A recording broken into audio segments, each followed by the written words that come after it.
নমস্কার, কেমন আছেন সবাই? রূপকথা নতুন একটি ব্লগে আপনাদেরকে অনেক স্বাগত জানাই। এখন বাজে ঘড়ির কাঁটায় ঠিক 5:30 থেকে আপনাদের সাথে আমি আমার ডেইলি রুটিনটা শেয়ার করছি।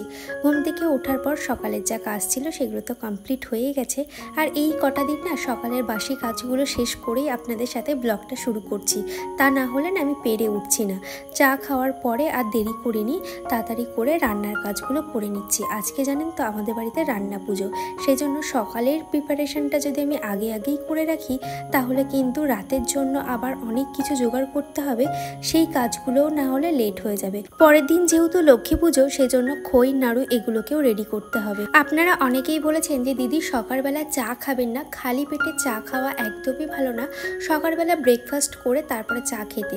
তো অবশ্যই আমি এই কথাটা মাথায় রাখবো। আর সকালে আমি ব্রেকফাস্টটা না খুব একটা করি না, স্কিপ করে যাই, একেবারে দুপুরে লাঞ্চ করি। সকালে চা বিস্কিটটা আমার জন্য একটা এনার্জি ড্রিঙ্ক বলতে পারেন।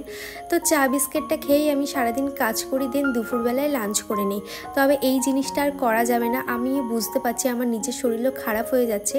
সেই জন্য ভাবছি এবার থেকে সকালে করে একটু ব্রেকফাস্ট করব, দেন তারপরে চাটা খাবো। আর সকালবেলা চা খেলেও আমি ব্রেকফাস্টের পরেও একটু চা খাবো।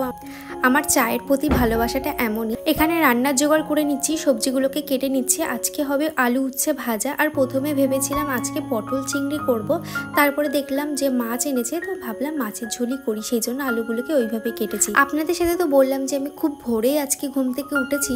ঘুম থেকে ওঠার পর চা খেয়ে না আমি কিছু কাজ করে নিয়েছিলাম দোতলার ঘরে, যেমন ঠাকুর ঘরটা রেডি করা, সেটাকে ঝাড় ঝুড় দেওয়া, পরিষ্কার করা, সিংহাসনটাকে খুব সুন্দর করে মোছা, দোতলার ঘরটা হালকা ফুলকা ডাস্টিংয়ের কাজ করা। প্রায় সময় আমি উপরের ঘরের ডাস্টিংয়ের কাজটা আপনাদের সাথে শেয়ার করি, সেই জন্য আজকে স্কিপ করলাম। আর এই সব সময় আমি উচ্ছে দানা ফেলেই তারপরে কিন্তু কাটি এবং ভাজা করি, তা না হলে খাওয়ার সময় গালে পড়ে আর প্রচণ্ড বিরক্তি লাগে। আর দানা ফেলে যদি কাটা যায় তাহলে কিন্তু খুব সুন্দরভাবে আলু উচ্ছেটা কাটা যায়। তো এখানে আমার উচ্ছে কাটা হয়ে গেছে। এবারে এনেছিল ইলিশ মাছ, তো ইলিশ মাছটাও আমি ধুয়ে নেব, আর এদিকে আমি চালটা ধুয়ে ভাতটাও বসিয়ে দেব। পূজা আমাকে কমেন্ট করেছে, হাই রূপকথা দি, আমি পূজা, জানি না তুমি আমার থেকে বড় না ছোট, তাই তোমাকে দিদি বললাম। তোমার ব্লগটা বেশ কয়েক মাস ধরেই দেখছি, তাও আমার হাজব্যান্ডের ফোন থেকে তা কখনো কমেন্ট করিনি, তাই ভাবলাম আজকে ফোন থেকে তোমার চ্যানেলটা সাবস্ক্রাইব করে রাখি, তারপরে একদিন না একদিন কমেন্ট করতেই পারবো, তাই আজকে করলাম। খুবই ভালো লাগে তোমার ব্লগ দেখতে, অপেক্ষায় থাকি কখন ভিডিও আসবে। যাই হোক, অনেক বড় কমেন্ট করে ফেললাম। আমার নামটা কিন্তু নিও কখনো তোমার ভিডিওতে, খুব ভালো লাগবে। আর মাম্মাম খুব তাড়াতাড়ি সুস্থ হয়ে উঠুক, আমি ভগবানের কাছে প্রার্থনা করব। আমারও একটা মেয়ে আছে। থ্যাংক ইউ সো মাচ এত বড় এবং সুন্দর গুছিয়ে একটা কমেন্ট করার জন্য, থ্যাংক ইউ সো মাচ। আর কেন নেব না, তোমরা প্রত্যেকেই যখন কমেন্ট করো আমি চেষ্টা করি সবার নাম নিয়ে সবার কমেন্টগুলো পড়ার। শুভ্রা দিদিভাই আমাকে কমেন্ট করেছে, খুব ভালো লাগলো দিদি সোনা, মাম্মাম খুব তাড়াতাড়ি সুস্থ হয়ে যাবে। থ্যাংক ইউ দিদিভাই, এইভাবেই আমার পাশে থেকো। বিথি আক্তার দিদিভাই আমাকে কমেন্ট করেছে, সুন্দর, থ্যাংক ইউ দিদিভাই, এইভাবেই আমার পাশে থেকো। জয়শ্রী বিশ্বাস দিদিভাই আমাকে কমেন্ট করেছে, মাম্মামের এই মুখ ভাঙানো দেখে আমার খুব হাসি পাচ্ছে। সত্যি তাই, ও যখন ক্যামেরা দেখে না ও তখন ওরকম ঢং করতেই থাকে, তো সেটাও আপনাদের সাথে আজকে শেয়ার করলাম।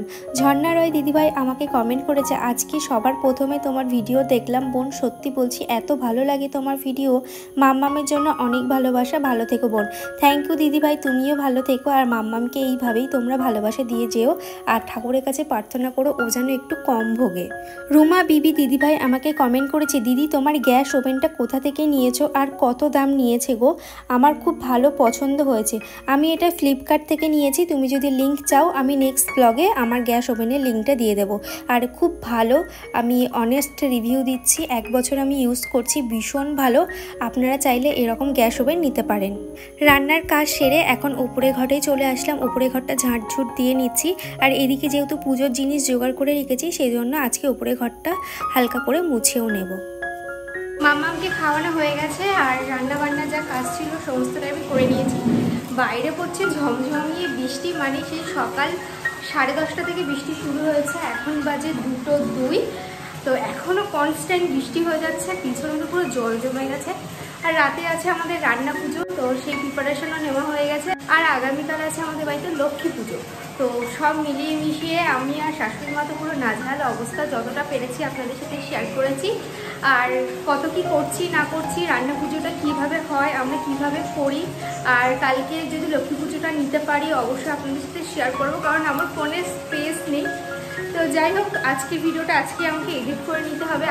অনেকেই বলেছেন যে দিদি তুমি কোন অ্যাপ দিয়ে ভিডিও এডিট করো, তো আমি ইনশট দিয়ে ভিডিও এডিট করি, ভীষণ ভালো হয়, আমার কাছে খুব সহজ মনে হয়, তো ওইটা দিয়েই করি। মাম্মামকে খাওয়ানো হয়ে গেছে, আর এখন যাবো আমি স্নান করতে। স্নান করে এসে তারপরে খাওয়া দাওয়া করে আর তারপরে রাতে রান্নার প্রিপারেশন নেব, একটু রেস্ট নেব। এই কনস্ট্যান্ট একভাবে না আর পেরে উঠছি না, আর যতটা পেরেছি রাতের রান্নার প্রিপারেশন গুছিয়ে রেখেছি, আর শুধু কচু শাকটা সিদ্ধ করা বাকি। তো চলুন দেখতে থাকুন।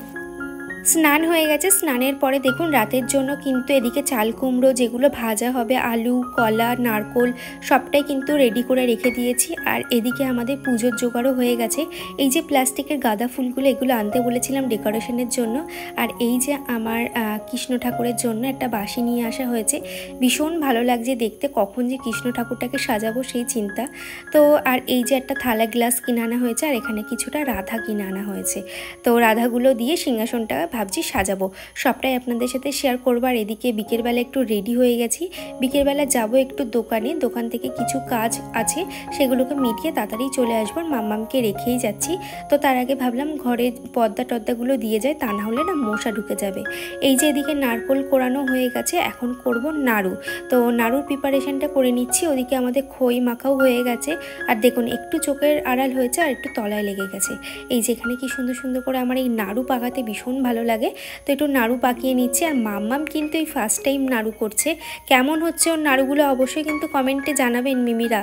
তো এই যে মাম্মামের হাতে ছোট ছোট নাড়ু, আপনাদের কেমন লাগছে দেখতে অবশ্যই বলবেন। এখানে নাড়ু করা হয়ে গেছে, পুজোর জিনিসটা হয়ে গেল।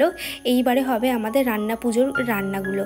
এখানে আমি কচু শাকটা সিদ্ধ করছি, আর এটা কিন্তু 11 ক্যাস্ট্রল কড়াই, আর এই কড়াইটা এতটাই ভালো যে সব কিছু সিদ্ধ করার জন্য পারফেক্ট। তো আপনারাও নিতে পারেন, অ্যামাজন থেকে পারচেস করতে পারেন, ডেসক্রিপশানে আমার লিঙ্ক দেওয়া আছে। তো এদিকে চাল কুমড়ো সিদ্ধ, কচু শাক সিদ্ধ হয়ে গেছে, তারপরে ভাবলাম একটু চা খেয়ে নেই। আর এদিকে আমার শাশুড়ি মা বেটে নিচ্ছে মৌরি। মৌরি কিন্তু সব তরকারিতে দেওয়া হবে, যেমন ডাল, কচু শাক সব কিছুতেই দেওয়া হবে। আর এদিকে আমি ভাজাভুজিগুলো করে নিচ্ছি, আর এইগুলো না একদম মুখ বন্ধ করে করতে হয়, কোনো রান্নার সময় কোনো কথা বললে হয় না, আর খুব নিষ্ঠাভাবেই কিন্তু এই রান্নাটা করতে হয়।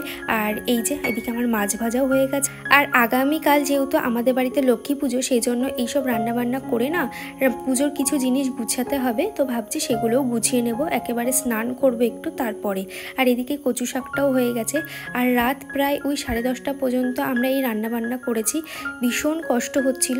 আর মিশো থেকে এই আইস রোলানটা রিসেন্ট নিয়েছি, আর আমার এতটাই কষ্ট হচ্ছিল যে তারপরে আমি বসেই ছিলাম। তাহলে চলুন আজকের মতন ভিডিওটা এত দূরই, টাটা।